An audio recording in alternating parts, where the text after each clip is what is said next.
YouTube channel. Bali, maghapon kami walang electricity, 6 to 6. Pero, nag-steam ako ng putong malaki.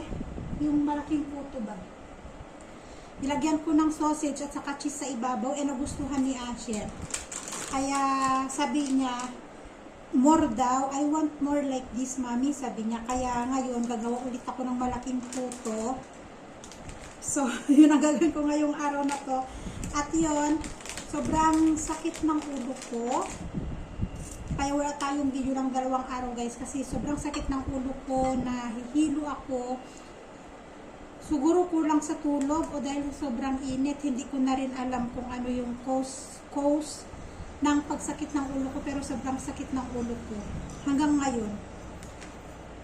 Pero dahil nga kahapon, wala man kaming makain o wala kaming mamerienda, nagluto ako ng puto nga na malaki.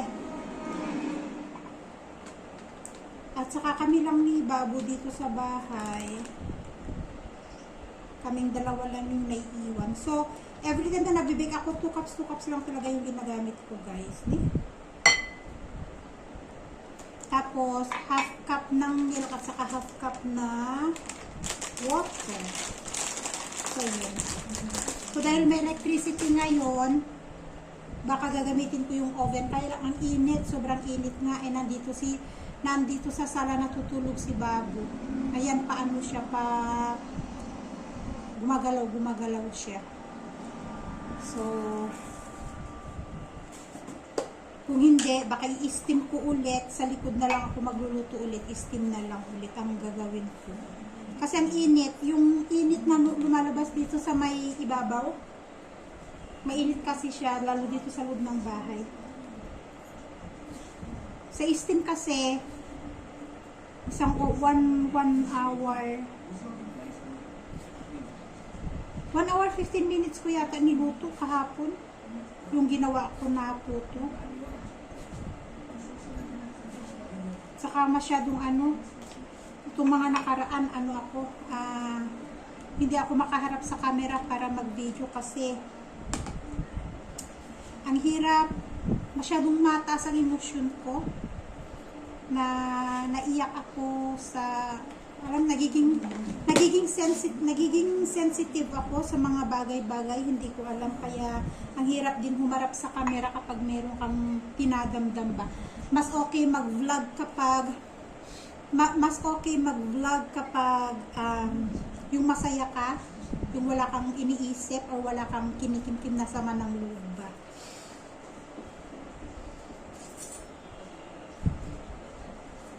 So, maglalagay tayo ng, nakalimutan ko asin. Lalagay ako ng baking powder.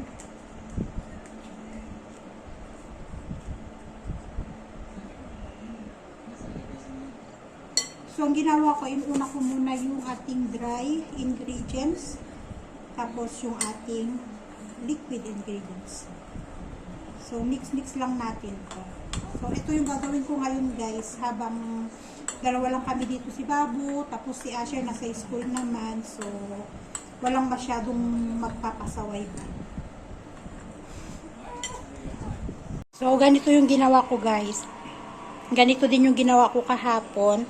Naglagay ako ng sausage sa ibabaw, tapos cheese din sa ibabaw. So, i-steam ko siya. Nagpapakulo na ako ng tubig. Antayin na lang natin na kumulo yung tubig, saka natin ilalagay ito. May special puto. Masarap sana kung may nilagang itlog, no? Yung salted egg. Kahit isang piraso lang ilalagay mo sa ibabaw. Oh.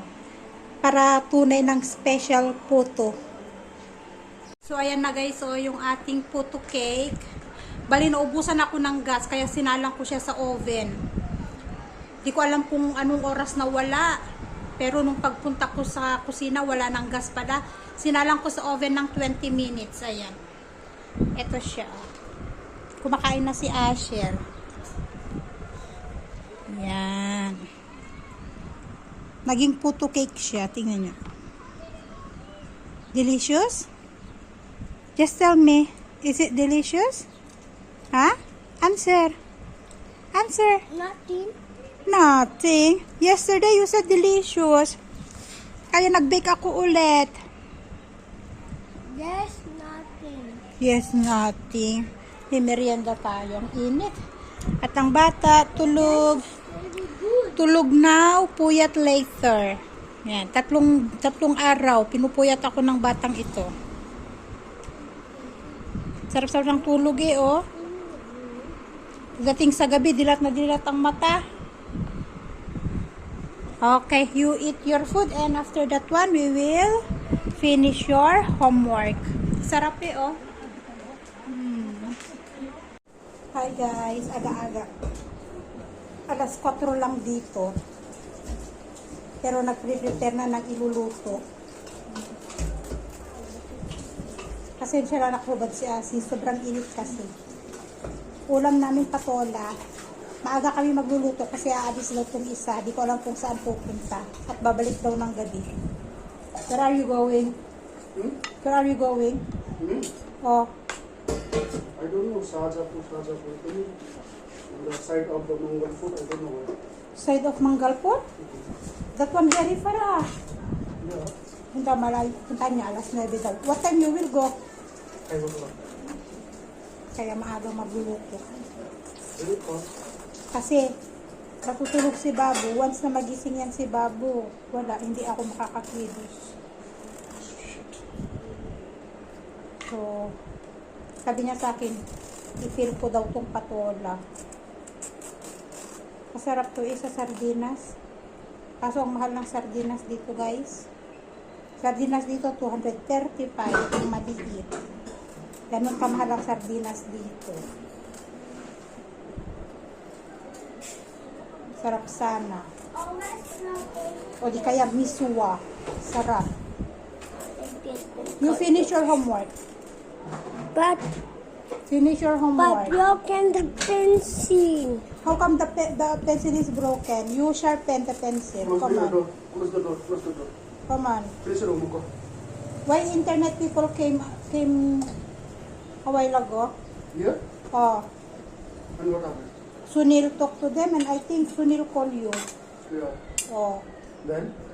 nothing. After Sunil talking to them, then they left. I think they will transfer their house. What transfer? They will come here, I think. Sunil? Ah. I do not know. They are here a while ago. They are talking with Nisa in the house. I don't know what they are. Maybe they will transfer here. They said already the shop. Sunil? Then what Sunil will do? She will go abroad now. Where? I don't know. Japan also? I don't know. Alam nyo guys, uso dito, nabanggit ko na ba sa inyo? Uso dito ang student's visa, mapuntang abroad. Nagising na si Babo. Mag-aaral ka, tapos magtatrabaho ka, ganun. Ginagawa nila. Pero ang mahal, 2 million? 20 lakhs? 20 lakhs? Ay, how much they pay? What? Handa brother? How 1 much? million, 7 lakhs. 17 lakhs. 1 million, 7 lakhs. 17 lakhs ang binayad nila papuntang Japan. Student's visa. Ganun kamahal. Ano sila? Loan.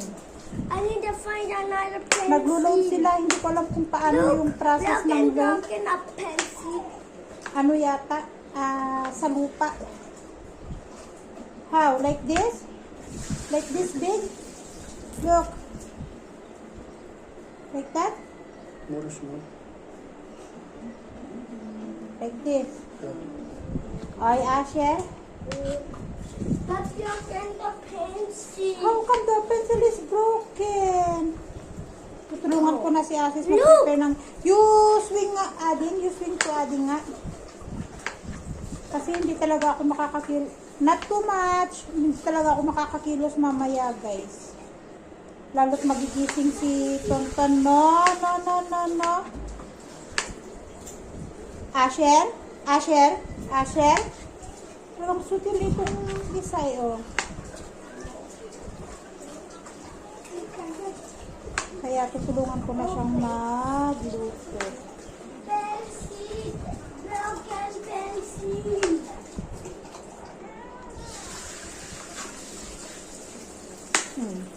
At hindi ko na problema ang tinapay namin bukas. I'm a Kasi meron na yung ipapangkape namin ni Asher bukas. Ganun na lang ang gagawin ko everyday para hindi kami bumili ng tinapay. Everyday akong mag-bake. Ngayon, ayan, siguro bukas, itry ko ulit yung putok bukas para maipapangkape kami sa susunod na araw. Ganun na lang yung gagawin ko talaga. Lalo kapag tulog si Babo ng ganitong tanghali or sa ano, yun. Yun na lang ang gagawin ko. Mag-bake-bake na lang ako para may tinapay kayo. No? Yeah, see 5 feet. He pooped already twice a while ago. Come on, finish your homework. Kung anak ko talaga, pag hindi na nabantayan hindi na gagawa ng homework maano siya, habang lumalaki si Asher, medyo malaro siya. Malaro siya wala siya sa focus. Tingnan nyo, madali tuloy sa, ayan, nagising na si Babu.